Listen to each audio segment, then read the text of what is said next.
अस्सलामु अलैकुम वरहमतुल्लाहि वबरकातुहू। अऊज़ु बिल्लाहि मिनश शैतानिर रजीम। बिस्मिल्लाहिर रहमानिर रहीम। वकुल जाअल हक़्क़ु व ज़हक़ल बातिल इन्नल बातिल कान ज़हूक़ा।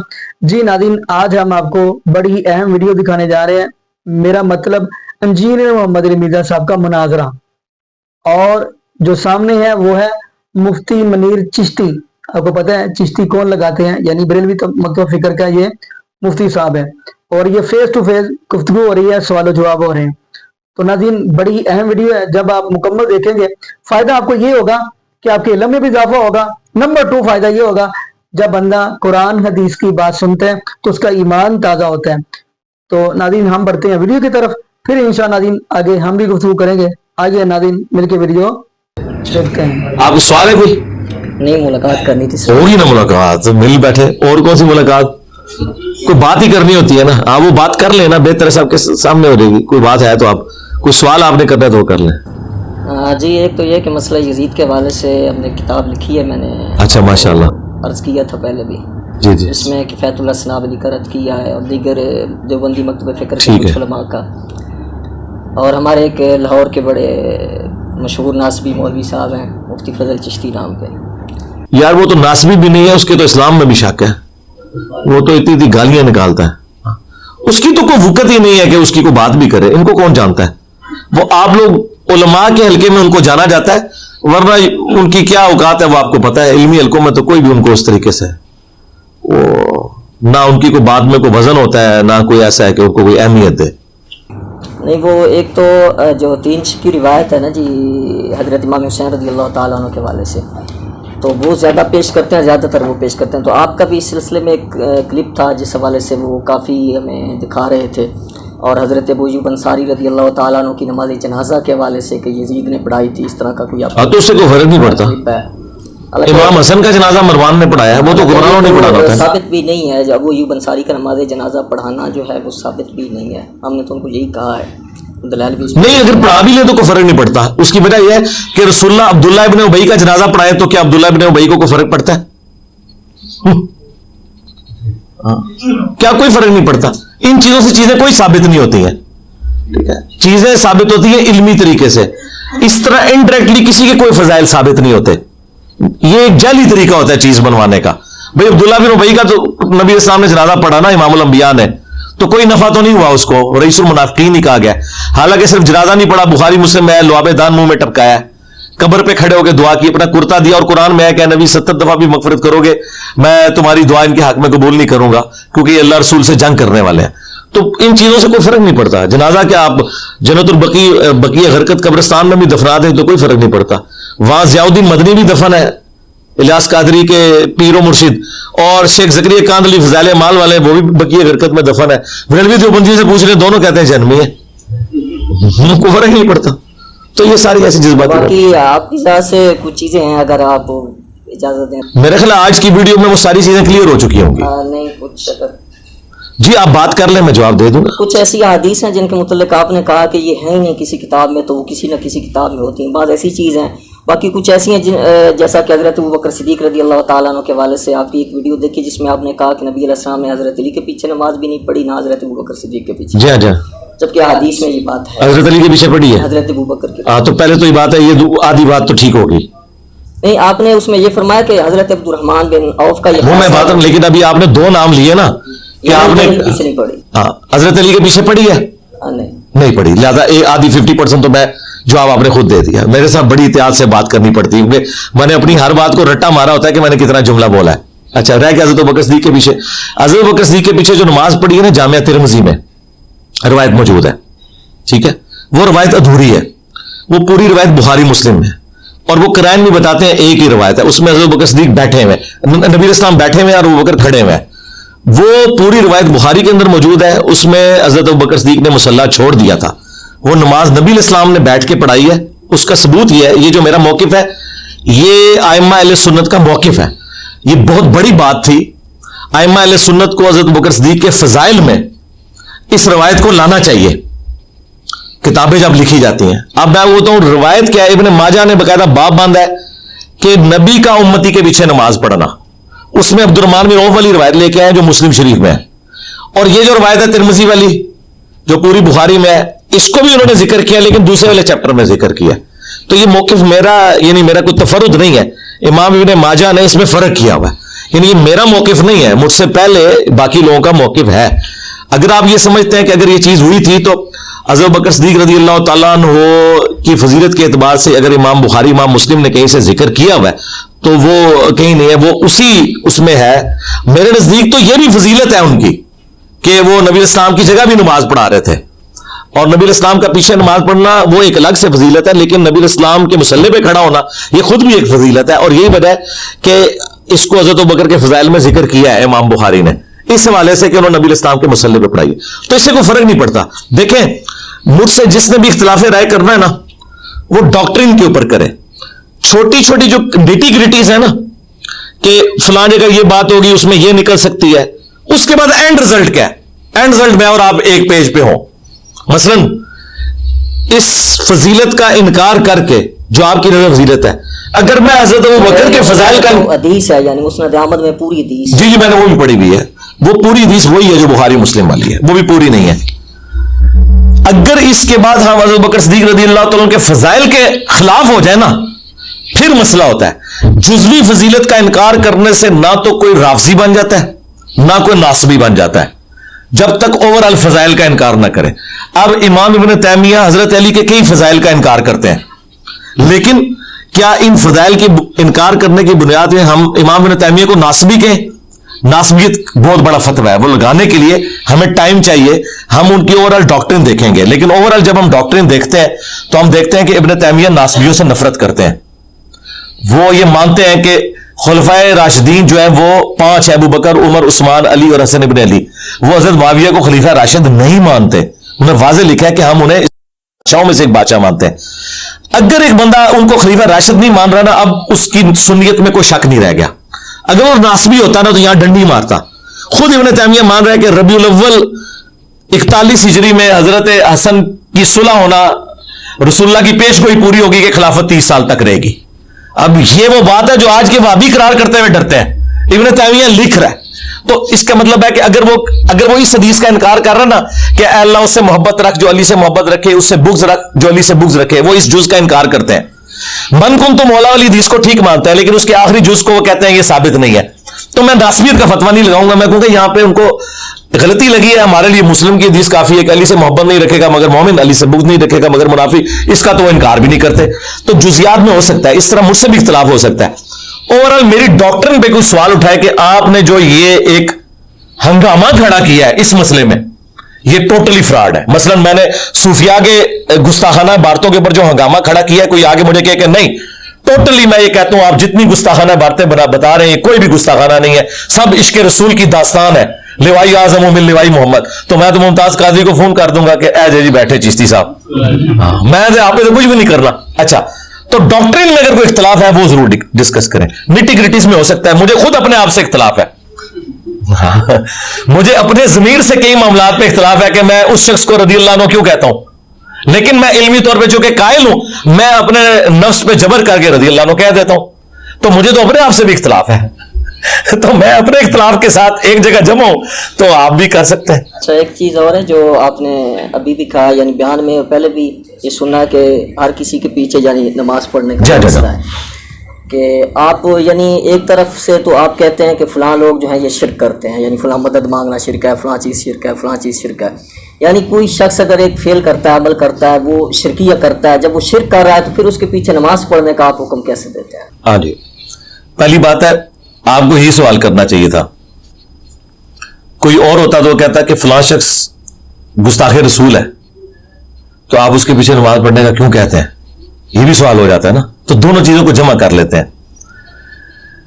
बरेलवी जब नहीं इसी का अगर दे दें नहीं सरकार, मैं तो पूरा नहीं ना ज्यादा अच्छा। मैं बरेलवी जब अपनी मजलूमियत का इजहार कहीं करते हैं तो कहते हैं देखो जी अली भाई, एक तरफ कहते हैं हम शिरक करते हैं, फिर कहते हैं हमारे पीछे नमाज भी हो जाती है। अच्छा, फिर हम उनको कहते हैं कि यार अहले हदीस भी आपके बारे में कुछ सोचते हैं और आप अहले हदीसों के बारे में सोचते हैं कि गुस्ताखे रसूल है, तो अली भाई तो कहते हैं अहले हदीस के पीछे भी नमाज हो जाती है, जिसको बरेलवी गुस्ताखे रसूल समझते हैं। अब बजाय ये कि ये आपस में लड़ते हैं, मेरे खिलाफ हो जाते हैं कि वो तुसी गुस्ताखे रसूल पीछे नमाज पढ़ना सही कह रहे हो, वो कहते तुसी मुशरिक के पीछे नमाज पढ़ना। यार मेरे नाल क्यों लड़ते हो? झगड़ा तुहाडा अपना, वो ਤੁਹਾਨੂੰ कह रहे गुस्ताखे रसूल, तुसी उन्होंने कह रहे शिरक, मेरे नाल में लड़ते हैं। अहले हदीस आके लड़ते हो, तुसी जनाब मुशरिकां दे पीछे नमाज ਨੂੰ सही कह रहे हो। बरेलवी आके ਮੈਨੂੰ ਕਹਿੰਦੇ ਹੋ ਤੁਸੀਂ गुस्ताखाने रसूल पीछे नमाज ਨੂੰ सही। अल्लाह दे बंदो ਤੁਹਾਡੀਆਂ लड़ाइयां आपस में लड़ो, मेरे नाल क्यों लड़ते हो? मैं तो ता मुजरिम होवा जे मैं कहां ਤੁਹਾਡੇ पीछे नमाज नहीं होती, तुम मेरे पीछे नमाज दा क्यों कहना है? तो मैं तो नहीं कह रहा था, झगड़ा ही खत्म हो गया। ये झगड़ा उस वक्त होगा जब मैं कहूं कि आपके पीछे नमाज नहीं होती। अगर मैं कहता हूं आपके पीछे नमाज होती है और आप कहते हैं नहीं मेरे पीछे नमाज नहीं होती, भाई इसका तो मेरे साथ झगड़ा नहीं हो सकता। या दूसरा कोई कहता है तो दूसरे को फड़ो, मनु ना फड़ो, मेरा तो कोई कसूर नहीं। अच्छा अब आ जाओ उस पर, क्या खवारिज हजरत अली को काफिर कहते थे? जी हाँ, हजरत अली ने कभी उनको काफिर कहा? नहीं, उन्होंने फिर हजरत अली के पीछे नमाजें पढ़ी। यार तो अगली बात है, पहले तो ईमान तोल लेना। देखिए अगर हम इल्मी बहसें करेंगे इसका मतलब है हम कोई सीखने नहीं आए, हम एक दूसरे को नीचा दिखाए। तो नीचा तो मैं तुहानू दसिया है कि आला हजरत कबर तो निकल आवन, ते भावें इब्ने तैमिया निकल आवे, ते भावें पीर मेल ईशा साहब निकल आवन, माजरत नाल इल्मी दलाइल है, इल्म दी दुनिया है, वो तो मैनू कोई नीवा नहीं कर सकता।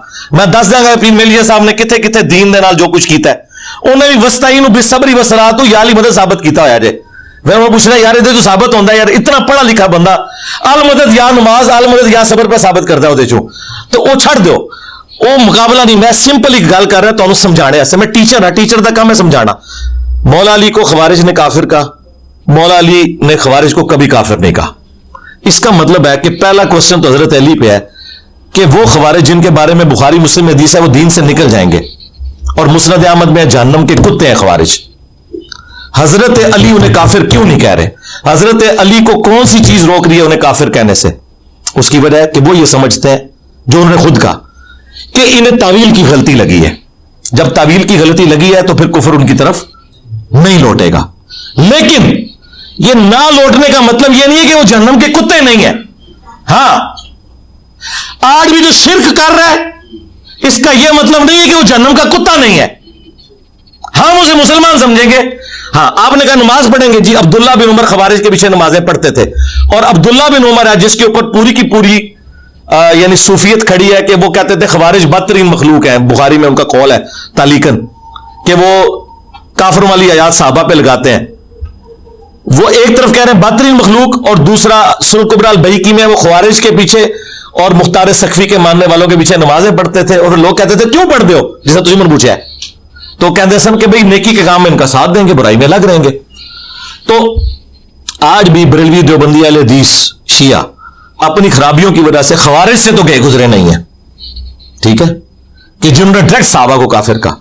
तो लिहाजा हम उनके ऊपर शरीय हुक्म भी खवारिज से कम वाला ही लगाएंगे। खवारिज के पीछे अब्दुल्ला बिन उमर नमाजें पढ़ते थे।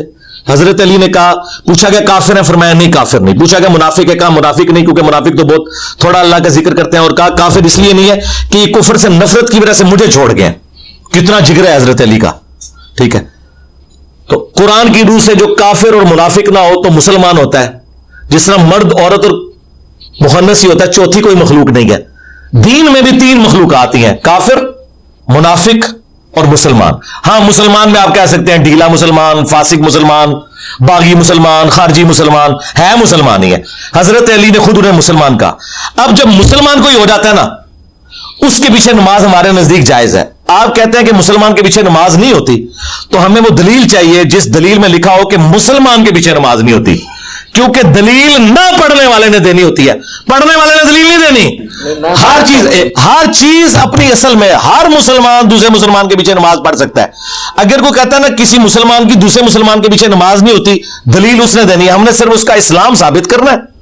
हाँ, अकीदे की खराबियां, वो मैंने बताया खवारिज हज़रत अली को काफिर कहते थे। बुखारी की हदीस है, जो किसी मुसलमान को काफिर के कुफर उस पर लौट जाएगा। उन पर कुफर लौटता था, लेकिन उनकी तावील की गलती से उन्हें मुसलमान ट्रीट किया गया। हमारा ही मौकिफ ये है, ठीक है। इस वजह से हम बरेलियों के पीछे भी नमाज को जायज समझते हैं, और अहले हदीस के पीछे भी नमाज को जायज समझते हैं। और खुद आप देखें, पीर मेरे अली शाह साहब को मिलने के लिए सनाउल्लाह अमृतसरी गए, जब कादियानी के खिलाफ तहरीक थी, उन्होंने गोला शरीफ अपने मुसल्ले पे उन्हें खड़ा करके पीछे नमाज पढ़ी है। तो आला हजरत के नजदीक पीर मेरे अली शाह साहब का निकाह टूट गया। हां, हाय हाय हाय, देखो आज कितने दिमाग गया है मेरा, कितने दिमाग गया है मेरा। हाँ ज़ाहिर है नजदीक को सलाम करना क्यों नहीं, दसरा तुझी बरेलवी रहे हो, गलत पे कहना मैं। आला हजरत के नजदीक, आला हजरत अहमद साहब बरेलवी के नजदीक आला हजरत गोलड़ी का निकाह टूट चुका है, क्योंकि उन्होंने सनाउल्लाह अमृतसरी के पीछे नमाज पढ़ी है। और ये पीर मेलिया साहब के हालाते जिंदगी में मजार शरीफ से बकायदा उनके मलफूजात जारी हुए, जिसमें लिखा हुआ है कि उन्होंने सनाउल्लाह अमृतसरी को कहा कि तुम नमाज पढ़ाओ, मैं पीछे पढ़ूंगा। कितने गया जी दिमाग मेरा। लेकिन हमारे नजदीक कोई निकाह नहीं टूटा, इस करने से कुछ भी नहीं होता, ठीक है। आला हजरत गोलड़ी जो थे उन्होंने वाबियों के खिलाफ पूरी कैंपेन चलाई है और मोहम्मद नवाब को उन्होंने शैतान का सींग कहा हुआ है, फिर भी सनाउल्लाह अमृतसरी ने मुसल्ले दिखलाया। और देखो इब्ने अब्दीन शामी ने जड़ा झूठ मारिया सी ना ए ने नजदी, वो पूरी हदीसा पीर मेरी शाह साहब ने फिट की ने वाबिया होते, फिर भी पीछे नमाज पढ़ी है। तो बस मैं पीर मेरी शाह साहब के नाल हाँ, ठीक हो गया जी। दो तीन बातें मैंने और करनी है, और अगर आप इजाजत दें तो या इसका भी जवाब दे दूंगा। नहीं मैंने जवाब नहीं लेना आपसे, मैंने कुछ जवाब लेना। मैं पीर मेरे शाह साहब का जो मंसूब है ये हमारे नजदीक ये वाकई साबित नहीं। तो वो जो गोला शीफ से उनके मलफूजात छपे हैं वो जाली हैं, जाली वो तो किसी के मलफूजात पे भी हो सकता है ना। वो तो सरकार गोला शीफ वालों ने जो अपनी जिम्मेदारी से उनके लाते जिंदगी उनके मजार शरीफ से छपे हैं, हो सकती है वो गलत है जी, बिल्कुल गलत है। अच्छा ठीक है, अच्छी बात है। उन गोल्ड वाले जानो तो तुसी जानो, ठीक हो गया। बाकी जो आपके जो पेपर हैं, रिसर्च पेपर हैं, उसमें बरेलवियों की बारात, देवबंदियों की बारात हैं, तो शिया की बारात नहीं। यानी आप नाजुल बलागा का तो हवाला देते हैं कि उसमें ये है ये है ये है, लेकिन ज़्यादातर शिया तो मानते ही नहीं है नाजुल बलागा को, वो कहते हैं इसकी संदेह नहीं, और उसकी संदेह हैं भी नहीं। बाकी यानी जो बड़ी किताबें हैं जैसे उसूल अरबा है, उसमें से जो उनकी बड़ी बड़ी गुस्ताखियाँ हैं, जो बड़ी बड़ी चीज़ें हैं, या जैसा हम दिया से अफजल समझते हैं इमाम अहले बैत को, उसके मुतल्लिक़ आप उनकी वो बातें नहीं सामने लाते। ये आपके सामने नहीं आई होंगी, आई हुई है, आप जाके लिखे क्या हजरत अली अंबिया से अफजल है, मेरा क्लिप खुल जाएगा। बाकी भी बार है, जिस तरह आप बरेलवियों के बारे में कहते हैं, तो वलियों के बारे में कहते हैं, इस तरह उनकी बारात भी नहीं लिखी आपने, उस तरह नहीं लेके आए। चले ये तो आपका सवाल है, इसका जवाब मैं दे देता हूं। उसकी वजह है सबसे पहले मेरा ये प्लेटफॉर्म सुन्नी प्लेटफॉर्म है। सबसे पहले जब सुन्नी प्लेटफॉर्म है तो किताबें भी यहां सुन्नियों की रखी हुई हैं। दुनिया में 85% मुसलमान सुन्नी है, तो मेरे लेक्चर भी 85% सुन्नियों पे ही होंगे। ये हो नहीं सकता कि जो सुन्नी है वो अपनी जान छुड़ाए ये कह के कि आप उनके पीछे हो। उनके पीछे तो आप सारे लगे हुए हैं। देखें आपने देखा है जितनी भी तहरीकें सुन्नियों में उठी है ना, दिफाए साहबा उठी है, आज तक दिफाए अली तहरीक कोई उठी है? क्यों? क्या नासबियों के खिलाफ लड़ना शिया का काम था, सुन्नियों का नहीं था? सिपाही साहबा लड़ती है हमेशा अबू बकर, उमर और उस्मान के हक में, साहबे कराम के हक में, अहले बैत के हक में क्यों नहीं लड़ते? इसलिए लड़ते, वो कहते हैं नासबियों को रोकना हमारा काम नहीं, शिया रोकेंगे। नहीं नाम तो लड़ते हैं नेचुरल, ये आपको पता है, मुझसे ना बात करें, अगर कोई है तहरीक तो मुझे बता दे जिस तहरीक को पजीराई मिली हो, ठीक है। तो बात यह कि वो क्यों कर रहे होते हैं, वो इसलिए कर रहे होते हैं कि उन्होंने उसको ऑन लिया हुआ है। अब मैंने चूंकि एक अहले सुन्नत का प्लेटफॉर्म है, रह गया मेरा यह दावा है कि शिया के जितने अकायद से मुझे इख्तलाफ है, मैं बहुत बड़ी बात करने लगूं, उन तमाम अकायद पे सिर्फ मेरी वीडियोज हैं जो मैंने रद्द पे की हुई है। अभी यूट्यूब खोल लें, मुझे जरा किसी सुन्नी आलिम की कोई वीडियो दिखाए अकीदा इमामत के रद्द के ऊपर, और वो मुझे दिखाना है जरा वो कितने बंदों ने देखी और कितने मुसलमानों तक वो बात पहुंची है। मैं दिखाऊंगा मिलियंस में व्यूज है। अच्छा जी, दूसरा मातम के ऊपर इख्तलाफ है, मेरी वीडियोस मिलियंस में व्यूज हैं, जरा मुझे बताएं मातम के, मातम को गलत नहीं कहना, उनके दलाइल का इल्मी जवाब देना है, सिर्फ मैंने दिया है। सरकार ये भी भूल जाए शिया का रद्द भी और इससे बढ़कर कादियानियों का भी इल्मी रद्द सिर्फ मैंने किया, बाकियों ने सिर्फ खत्म नबूवत पे चंदे बटोरे हैं। ये जो पीर मेरे शाह साहब या उसकी अपनी खतो किताबत है, उसको आज का नौजवान क्या समझता है या उसमें से क्या किसी की इस्लाह हो रही है? इस्लाह यह है कि इस वक्त जो खत्म नबूवत तहरीक है कोई भी चला रहा है, वो कादियानियों के ऊपर जो इल्मी रद्द कर रहे हैं, जरा मुझे कोई एक बंदा बताए कि इसने कादियानियों के ऊपर ये 30 लेक्चर रिकॉर्ड कराएंगे, 10 लेक्चर है, उनकी एक एक बात का इल्मी जवाब दिया। मेरे अलावा अगर कोई बंदा है तो मुझे पेश करते हैं। खादिम रिजवी का एक लेक्चर मुझे दिखाएं, साद रिजवी का एक लेक्चर दिखाएं जिसमें उसने गुलाम कादियानी दज्जाल के दज्जाली अकीदों का रद्द किया हो, एक लेक्चर। तो खत्म नबूवत भी मैं कह रहा हूं, मेरे जैसा कोई है ही नहीं, इसलिए नहीं मैं चंदे बटोर रहा हूं, इसलिए कि आपको बताना पड़ता है कि जिन बुजुर्गों के ऊपर आप लोग लाइक कर रहे हैं वो कहानियां कराने रहे, किसी ने कोई खिदमत नहीं दीन दी की थी। ऐ तो मनु दस दो ना, मनु दसो केड़ा बरेलवी आलम है, केड़ा देवबंदी है जिन्हें कादियानी दा इल्मी रद्द किया है। इंजीनियर वेगा वीडियो तनु दो जी, यूट्यूब ऑन करके कटो। मैं शिया के सारे कायद पे जितनी आप ये बातें कर रहे हैं इसमें भी मेरी वीडियोस रिकॉर्ड है। और इवन जब हजरत माविया को इन्होंने लानत की थी तो मेरी उस पर भी 2 घंटे की वीडियो आई थी। जब हजरत अबू बकर सिद्दीक रज़ी अल्लाह तआला की गुस्ताखी की थी उस पर मेरी 2 घंटे की वीडियो आई थी। वो वीडियोस की जरा व्यूअरशिप देखें और लाखों में लोगों ने वीडियोस देखी हैं, मैंने हर बात पे बोला हूं। हां, अब ये बात कि गुस्ताखाना इबारतों के ऊपर जिस तरह मैं इनको करता हूं उसकी वजह यह है मेरे भाई, जब हर बरेलवियों का मौलवी उठ के मेरे खिलाफ क्लिप बनाएगा, जरा मुझे जरा बताएं कि शिया के कितने उलमा ने मेरे खिलाफ क्लिप बनाए हैं कि गुस्ताखे रसूल है। जो तुहाडा हर मौलवी उठ के मनु कहेगा गुस्ताख गुस्ताख, तो मेरे क्लिप भी उसी हिसाब नाल आवणगे। ऐ हुण वेखो, इन्होंने कंपेन चलाई, FIR कटवाई, तो मैंने दोबारा से हज़रत माविया का जिक्र, हालांकि हमने लाइव सेशंस में बैन किया हुआ है, कोई हम जवाब नहीं देते। हम तो यार बनु मैया को मार चुके हैं, अब तो हम इस काबिल नहीं समझते कि इन मरे हुई लाशों को डिस्कस करें।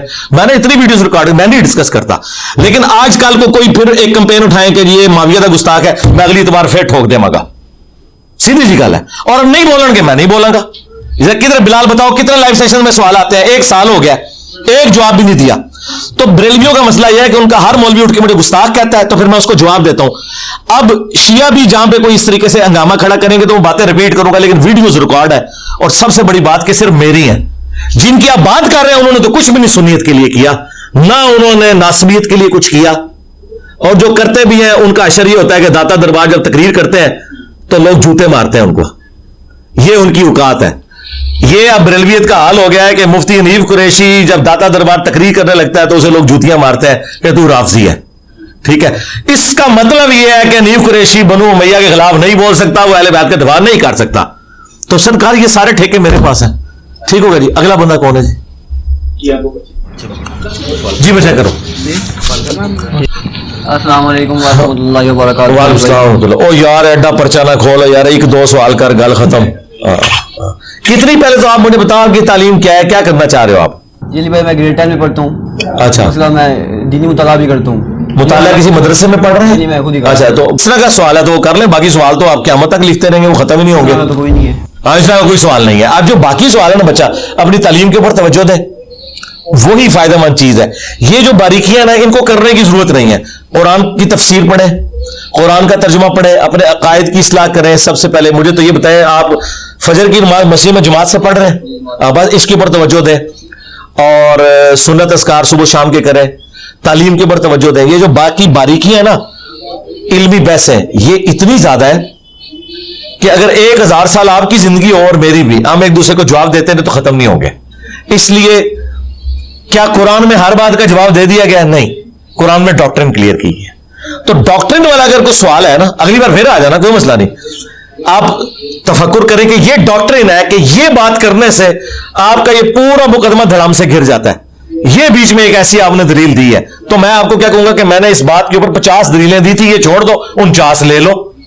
लेकिन यह नहीं हो सकता कि एक दलील अगर आपके नजदीक कमजोर है तो मेरी डॉक्ट्रिन खत्म हो गई। नहीं, मैं तो कई बातें ऐसी करता हूं जो मुखालफीन के उसूल और मुबादी पे सही होती है, मेरे नजदीक वो सही नहीं होती, लेकिन मैं उन्हें कोट इसलिए करता हूं कि तुम्हारे नजदीक वो सही है, लिहाजा तुम पे हुज्जत है। कई ऐसी हदीसें होती हैं जो मेरे नजदीक ज़ईफ होती हैं, लेकिन मेरे मुखालफीन उस उसूल को सही मानते हैं, तो मैं उन्हें कहता हूं कि तुम्हारे नजदीक ये हदीस सही है, लिहाजा मैं तुम्हें दलील के तौर पर पेश करूंगा। मेरे लिए नहीं है, फिर मैं क्यों कीदा बनाया हूं? मैं उसके बगैर भी कीदा बनाया हुआ हूं, लेकिन तुम्हें काबू करने के लिए मुझे तुम्हारे उसूल की जरूरत है। क्यों? तुम मेरी सही मानने के लिए तैयार नहीं हो, तो जो तुम्हारी जाली जिन्हें तुम सही मानते हो तो मैं तुम्हें तो पेश करूंगा ना। जिसकी मैंने 5B में मिसाल दी थी कि ये जो हदीस है तिरमिज़ी की कि उबैदुल्लाह इब्न ज़ियाद की जब लाश रखी गई तो एक सांप उसके नथनों में दाखिल हुआ, 3 दफा वो उसके मुंह से फिर निकला। अब इस रवायत को इमाम तिरमिज़ी ने कहा सही है, शेख अलबानी ने कहा सही है, हमारे नजदीक इसमें आमश की तदलीस है, लेकिन मैंने करबला वाले रिसर्च पेपर में इसे डाला है। क्यों? कि आमश की तदलीस से सरफे नजर करते हैं इमाम ज़ाहबी, इमाम अलबानी, इमाम तिरमिज़ी, इतने बड़े बड़े आइम्मा, और खुद सारे वाबी नासबी। तो मैं उन्हें तो पेश करूंगा, देखो तुम्हारे अब्बे का क्या अशर हुआ है। अच्छा, अगर वो मुझे लाके कहेंगे तुम्हारे नजदीक तो आमश की तदलीस वाली रवायत ज़ईफ है, मैं कहूंगा ठीक है, तो ये मेरे लिए है भी नहीं है। तुम्हारे अब्बे के नजरों से सांप गुजरा है, मेरे अब्बे के नजरों से तो नहीं गुजरा। अच्छा, मैं डाल रहा क्यों? तुम्हारे लिए। मैं उसे सही समझ रहा हूं भाई, मैं नहीं समझ रहा, लेकिन मुहद्दिसीन उसे सही भी समझते हैं। इसलिए मेरा दावा है कि मेरे करबला वाले सच पेपर में कोई एक हदीस भी ऐसी नहीं है जिसको मुहद्दिसीन कैटेगोरिकली ज़ईफ कहते हो। हाँ, ये हो सकता है कि इख्तिलाफ राय हो और उसके पीछे रीजन है, और ये वो बातें जो मैं ऑलरेडी वीडियोस में रिकॉर्ड करवा चुका हूं। चले, चूंकि अब आप आ ही गए तो आप छोटी छोटी बातें दो चार पूछ ले, तबरकन दिल रह जाना यार, हमारी बात है। अली भाई, मेरा सवाल ये है कि जो ये सही सनत के साथ जो मौजूद है कि लोग उमर फरमाते हैं कि इस कुरान में से बहुत सा कुछ ज़ाया हो चुका है, इस कौल की क्या है? किधर मौजूद है? एक किताब फज़ाइल सहाबा है, शुरू के दौर में किसी आदमी ने लिखी है, उसने अपनी सही सनत रद्दी की टोकरी में फेंके इस बात को। चले आगे। ऐसी मुस्लिम में रवायत है कि तुम्हारे फारूक के पास एक शख्स आता है और कहता है मुझे गुस्ल फर्ज हो गया, तो वो कहते हैं तुम नमाज ना पढ़ो। जी जी, ये हदीस मुस्लिम के अंदर मौजूद है और 2 दफा लाइव सेशन में मैं कह चुका हूं कि हजरत उमर ने गलत किया है। हम अम्मार इब्न यासिर के साथ है, हजरत उमर की ये गलती है। इंसान थे ना, क्यों नहीं यार, इससे बड़ी गलती है उन्होंने अजतमतों पर बंदी लगाई है, मेरी वीडियोस रिकॉर्ड है, इससे क्या हो गया यार? किसी बड़े बंदे से गलती होने का मतलब ये कैसे हो गया कि उसका मर्तबा खत्म हो गया? ठीक है, हजरत यूनुस अलैहिस्सलाम से जब गलती हुई है तो उनका मर्तबा तो नहीं खत्म हुआ, उल्टा उनकी 1.5 लाख की जो उम्मत थी उससे अज़ाब टल गया। ठीक है, तो कोई फर्क नहीं पड़ता। ये जो रवायत है कि इब्न उमर हवारी और मुख्तार सक़फ़ी के मानने वाले पीछे नमाज पढ़ते हैं। हाँ जी, हाँ जी। इस रवायत में ये जो यूनुस बिन उबैद मुदल्लिस है और उसका नाफिज़ समा साबित नहीं है। जी साबित है। हमारे जो शेख थे ज़ुबैर अली ज़ई साहब, वो तदरीस के मसले में बहुत क्रिटिक थे। उन्होंने अपने मक़ालात के अंदर इसकी सनद के ऊपर सेहत का हुक्म लगाया हुआ है। हम उनकी सेहत के ऊपर एतबार करते हैं। और अगली बात, अगर डॉक्ट्रिन की बात करते हैं तो ये जो पार्टी हमें ये पेश कर रही है, इन पार्टी के नजदीक तो हजरत उस्मान के जो कातलीन थे वो यहूदी थे। तो बुखारी में 695 नंबर है कि हजरत उस्मान ने कहा इनके पीछे नमाजें पढ़ो। तो इनके नजदीक तो हजरत उस्मान तो यहूदियों के पीछे नमाज पढ़ने के कायल है, तो खारजियों के पीछे भी नमाज हो जाती है अगर बलवाइयों के पीछे हो जाती है। डॉक्ट्रिन मेरी अपनी जगह कायम है, समझ आई? तो ये राय छोड़ते हैं, बुखारी की ले लें। हाँ, अब बच्चा आपको समझ आ गया। अब आपने हमारे बिलाल भाई को तंग नहीं करना। किधर गए बिलाल भाई? अच्छा अच्छा, ठीक। हर स्ट्रीम में पहुंचे होंगे ऐसे सवाल है कि मैं फिर कह बुलाओ थे। से मुस्लिम में रवायत है जो कबीला सकीफ में कज़ाब होगा, तो मुस्लिम मेदी में वज़ाहत मौजूद है कि ये जो कज़ाब है ये मुख्तार सक़फ़ी है। देखें, मुस्लिम शरीफ में जो है ना वो सिर्फ दज्जाल का जिक्र है कि उन्होंने उसको कहा, कज़ाब का जिक्र जो हज्जाज इब्न यूसुफ को, और दूसरा जो है वो माजूर है, उन्होंने कहा हम कज़ाब तो देख चुके और जालिम तू है हज्जाज इब्न यूसुफ। मुस्लिम शरीफ में तो जिक्र नहीं है कि ये अबू उबैदा सक़फ़ी है। अच्छा, इमाम तिरमिज़ी ने कहा कि कहा जाता है कि वो है। ठीक है, अहले सुन्नत अहले तशय्युअ में 2 राय एग्जिस्ट करती हैं। हमारे पास कोई मजबूत बात ऐसी कोई मौजूद नहीं है स्पेसिफिकली कि हम उसकी बुनियाद के ऊपर मुख्तार सक़फ़ी के ऊपर उसे फिट करें। मुस्लिम में हदीस है ना, मुस्लिम में क्या कि वो जो कज़ाब है वो मुख्तार सक़फ़ी है? नहीं, हदीस तो हो ही नहीं सकती, क्योंकि वजह है कि नबी इस्लाम ने तो नाम ही नहीं लिया जहाज का भी, तो मुख्तार का नाम कैसे ले लिया आपने? हदीस नहीं होगी, कौन होगा किसी का? और ये जो मुस्नद अहमद और इब्न माजा से पेश करते हैं ना रवायतें, उन रवायतों में कलाम है इस हवाले से कि वो वैसे नहीं जैसे ये समझ रहे हैं कि उसने दावा नबूवत कर दिया हो। मुझे बताया, अगर दावा नबूवत किया होता तो मुख्तार सक़फ़ी के जो मानने वाले लोग हैं उनके पीछे अब्दुल्ला बिन उमर नमाजें पढ़ते हैं, नंबर 1। नंबर 2, उनको बकायदा वो ज़कात और बैतुल माल में सारी चीजें जमा करवाई जाती थी। अगर इसके बावजूद अगर कोई कहना चाहता तो कह ले, इससे मेरे मुकदमे में क्या फर्क पड़ता है? मैं तो उसकी काम की तारीफ करता हूं, उसने कातलीन हुसैन से बदला लिया। ठीक है ना? तो अल्लाह ताला तो फासिक से भी दीन का काम ले सकता है। चलो तुम लोग फासिक कह लो, ठीक है, लेकिन इसके पीछे कातलीन हुसैन को तो ना रज़ी अल्लाह अन्हु को, उनसे तो हमारी दुश्मनी अपनी जगह। अगर कोई मुहद्दिस की रावी पर जरा करता है और सिर्फ कहता है ये रावी ज़ईफ है और जरा की वजह बयान नहीं करता, जरा मुबहम है, तो वो क्या उज्जत नहीं होगी? जरा नहीं, कोई उज्जत नहीं होगी। उसकी वजह यह है कि उसे दलील देनी पड़ेगी। और बाज़ औक़ात कोई अगर एक्सपर्ट कह रहा होता है ना तो उसके पास दलील होती है। ये जरूरी नहीं कि उसने आपसे दलील जिक्र करनी है। वो फिर जो एक्सपर्ट्स होते हैं ना वो किताबों से देखते हैं कि इसने किस दलील की बुनियाद पे कहा, वो कई उन्होंने लिखी भी होती है। सिर्फ जरा के बाद भी आप डिसाइड नहीं कर सकते जब तक आप उससे पूछ के वो दलील ना कर ले। और जरूरी भी नहीं होता किसी की जरा आप मान भी लें। मसलन इमाम मालिक ने कहा कि मोहम्मद बिन इसहाक जो है दज्जाल है। हम मोहम्मद बिन इसहाक को अपना इमाम मानते हैं। इमाम मालिक की बात को रद्दी की टोकरी में फेंकते हैं क्योंकि 50 मुहद्दिसीन ने उसकी तौसीक की है। इमाम मालिक जो है वो यानी उनको गलती लग गई है। ठीक है, अब इतना बड़ा इमाम है, वो दज्जाल एक रावी को कह रहा है और मुहद्दिस उससे हदीसें ले रहे हैं, तो अगर इमाम मालिक को गलती लग सकती है कि जिसे वो दज्जाल कह रहे हैं हमारा वो इमाम है, तो बाकी तो शाही कोई नहीं, ज़ईफ शरीफ तो छोटी चीज रह गई। ठीक है, अगर कोई रावी कोई मुहद्दिस किसी रावी को मुदल्लिस कहता है और उस मुहद्दिस की उस रावी से मुलाकात नहीं है, तो उस रावी पे तदलीस का इल्जाम माना जाएगा या नहीं माना जाएगा? नहीं, तदरीस उसने किसी बुनियाद उस मुलाकात होना तो जरूरी नहीं। मेरी मुलाकात है क्या आमश से, मैं अगर उसे मुदल्लिस कह रहा हूं किसी बुनियाद पे कह रहा हूं ना, तो वो तफसील होती है कि वो क्यों कह रहा है। अगर तफसील ना हो फिर नहीं मानी जाती बात। ये शरीकुल काजी है, इसको पहली बार जो शरीक तो बड़े कमजोर से धागे से बना हुआ है भाई, उसके ऊपर तो बड़े इल्जाम आते हैं। हम तो फिर भी उसे सिक्का सदूक मान रहे हैं। अहले सुन्नत में कई लोग तो उस रावी को ही सही मानने के लिए तैयार नहीं है, वो तो बेचारा कमजोर धागे से बना हुआ है। मैं तो सिर्फ मुदल्लिस कह रहा हूं ना। अहले सुन्नत में कितने लोग हैं जो उसको रावी को एक मजरूर रावी के तौर पे मानते हैं, हम तो फिर भी उसे अहले सुन्नत मानते हैं। तो वो कोई ऐसा मुतबरक बंदा नहीं है जिसका आपने दिफा करना है। ठीक है, मैं तो मुदल्लिस कह रहा सिर्फ। मैं ये कह रहा हूँ कि शरीक पे हाफजे की जरा, इसका हाफजा भी ठीक नहीं, जरा गया है, उसको जो मुदल्लिस भी कह रहे हैं। जिन लोगों ने फिर इल्जाम लगाया ना, किसी की भी इससे मुलाकात नहीं है।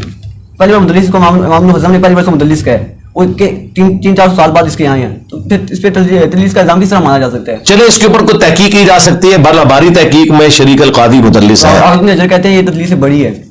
चलो किसी के एक के कहने से कोई बरी नहीं हो जाता। अच्छा, ये हाफिज ने जगह ये तबकाती तकसीम मुदल्लिसीन की बनाई है। नहीं, हम नहीं क्या मानते, है? नहीं मानते, नहीं मानते, उनकी अपनी है ना। अच्छा, ये जो फजाइल में जब ज़ईफ़ हदीस की कबूलियत की बात आती है तो इमाम मुस्लिम का कौल पेश करती हैं।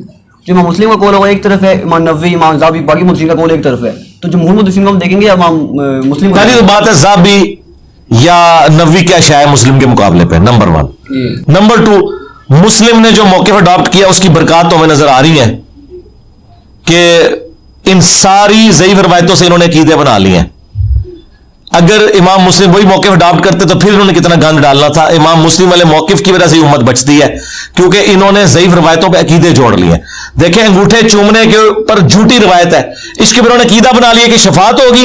इससे बढ़ के जो नहीं चूमता उसे गुस्ताखे रसूल कहते हैं। बरेलवी कहते हैं देखो हुजूर सल्लल्लाहु अलैहि वसल्लम का नाम आया, एक बंदा यूं कर रहा है वो मोहब्बत का इज़हार कर रहा है, या एक बंदा ऐसे बैठा हुआ है वो कहते हैं बाकी जो ऐसे कर रहा है। तो इन्होंने कीदे बनाए हैं। लिहाजा इमाम मुस्लिम की बात हजार मुहद्दिसीन पे भारी है कि इन जाली रवायतों ने, ज़ईफ़ रवायतों ने उम्मत के अकीदे खराब किए। हम नहीं मानते, हमें कौन सी बात मजबूर करती है?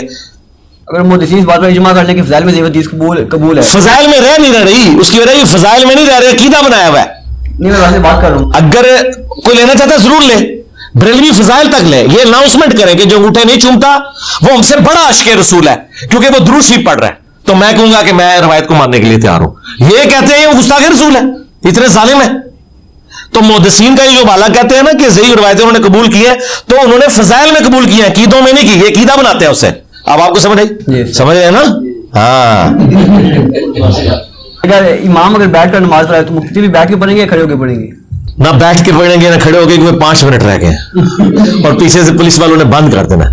बहरहाल वो जो रवायत है ना बुखारी की, वो मनसूख है, जिसमें नबी अलैहि सलाम फरमाया कि अगर इमाम बैठा हो तो तुम भी बैठ जाओ, क्योंकि उससे अगली हदीस इमाम बुखारी लेके आए कि आखिरी नमाज जो हुजूर ने पढ़ाई है ना वो बैठ के पढ़ाई और साहबा ने खड़े होकर पढ़ाई। और इमाम बुखारी ने कहा है कि ये इस बात की दलील है कि वो मनसूख है कि इमाम, ये हदीस थी बुखारी में कि हुजूर ने फिर डांटा साहबा को कि जब मैं बैठा था तुम भी बैठ जाते, लेकिन उससे अगली हदीस में कि उसके बाद आपने एक नमाज पढ़ी आप बैठे और पीछे खड़े हुए, वो उसकी नासिक हदीस है। आज की डेट में अगर कोई इमाम कमजोरी की वजह से बैठ के नमाज पढ़ाता है या बीमार होने की वजह से, तो मुक्तदी नहीं बैठेंगे, वरना उनकी नमाज नहीं होगी, वो हदीस मनसूख हो चुकी है। बस बहुत है यार। आखिरी सवाल चलिए, आखिरी सवाल ये है, इमाम अबू हनीफा पर जो जरा हुई है इसके मुतालिक थोड़ी वजाहत कर दें। मुझे कोई गर्ज नहीं इमाम हनीफा पे जरा करने वालों के साथ, ना इमाम हनीफा के साथ। भाई मेरा इमाम तो हुआ है जिसी कब्र मदीने में।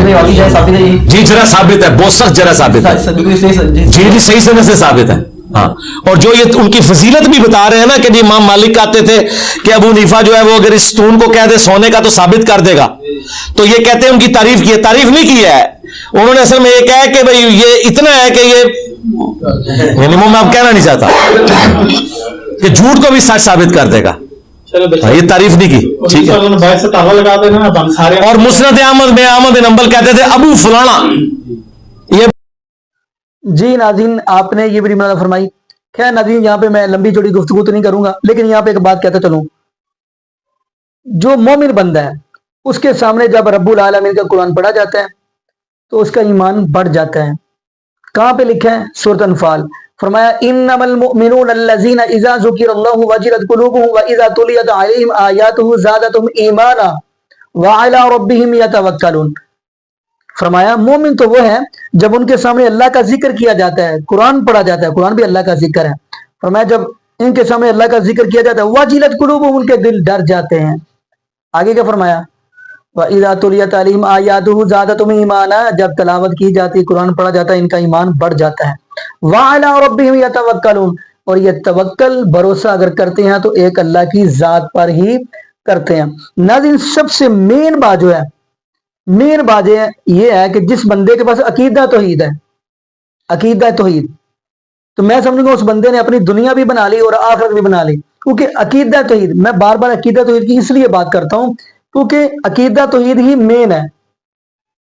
अब जैसे कि वो सहीह मुस्लिम की हदीस है ना, नबी पाक सल्लल्लाहु अलैहि वसल्लम फरमाया कि एक बंदा इस हालत में रब्बुल आलमीन से मिला कि उसने जर्रा बराबर भी, अगर जर्रा बराबर भी, अगर रब्बुल आलमीन के साथ जर्रा बराबर भी शिरक किया, फरमाया वो जहन्नमी है। अगर एक ऐसा बंदा ऐसा रब्बुल आलमीन की जात को मिला कि उसने जर्रा बराबर भी शिरक ना किया, वो बंदा जन्नती है। इसलिए तो कुरान पाक के अंदर कुरान पाक के अंदर कई मुकाम के ऊपर अल्लाह पाक ने फरमाया, लेकिन एक आयत मैं आपके सामने रखता हूं, फरमाया व इन्न शिरक लजुल्मुन अजीम, शिरक बहुत बड़ा जुल्म है। बल्कि यहाँ पे एक हदीस पढ़ता हूं, अन अबी दरदाई रज़ियल्लाहु तआला अन्हु क़ाला औसानी खलीली अल्ला तुश्रिक बिल्लाहि शैअन व इन कुतिअता औ हुर्रिकता वला तत्रुक सलातन मक्तूबतन मुतअम्मिदा।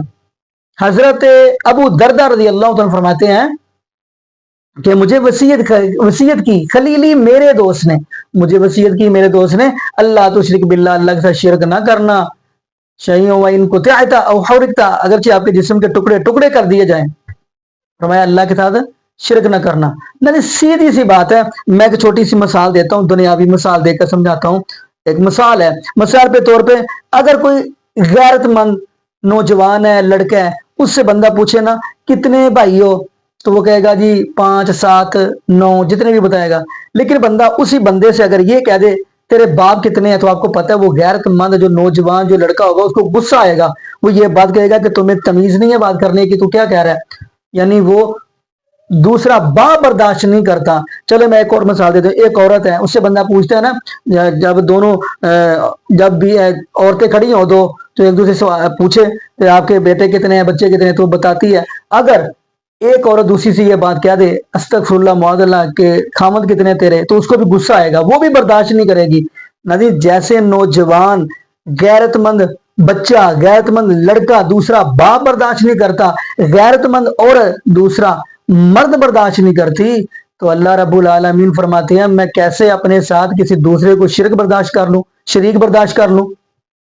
अल्लाह फरमाते हैं मैं भी किसी दूसरे को अपने साथ शरीक बर्दाश्त नहीं करता। इसलिए कुरान कह रहा है कुल हु अल्लाहु अहद, कह दीजिए अल्लाह एक है, अल्लाहु समद, अल्लाह बेनियाज है, लम यलिद वलम यूलद, ना उसको किसी ने जना ना वो किसी से जना गया, वलम यकुल लहु कुफुवन अहद, फरमाया उसका कोई हमसर नहीं, वो अकेला ही है। बाकी नाज़रीन यहाँ पे हम दुआ करते हैं अल्लाह पाक हमें नबी पाक सल्लल्लाहु अलैहि वसल्लम की शरीयत के मुताबिक जिंदगी गुजारने की सीख दे, और अल्लाह पाक हमें 5 वक्त का पक्का सच्चा नमाजी बनाए, और जितने भी बे औलाद जोड़े हैं अल्लाह पाक सबको नेक नूरीना सेहत तंदुरुस्ती वाली ईमान वाली लंबी जिंदगी वाली औलाद का फरमा दे।